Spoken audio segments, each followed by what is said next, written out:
Město už nepatří nám, patří těm, co zapomněli zemřít. Slyšíš to praskání kostří?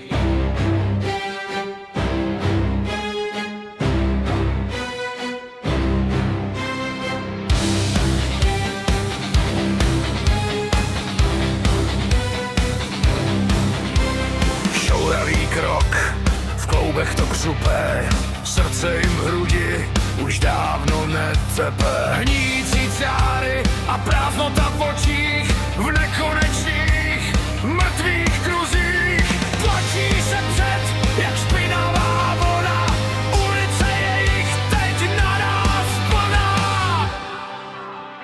Čelisti visí z hrdel depuch, otravují celý okolní vzduch. Škrábou nechty o chladnou zeď, chtějí jen jedno, tvé maso teď. Zástup svůr, co se v temnotě vleče, z mých dlaní dneska jen vítězství teče.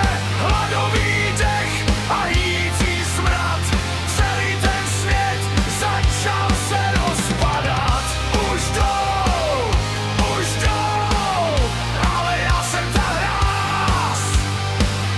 Vyhrála jsem a zlomila vás.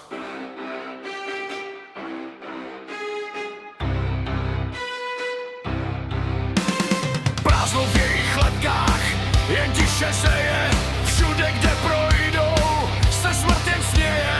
Zlomím jim vazy, rozdrtím přání, jsem jejich konec, jsem jejich pokání. Dneska ten zástup v prach se změní, moje ruka jim přinese ukončení.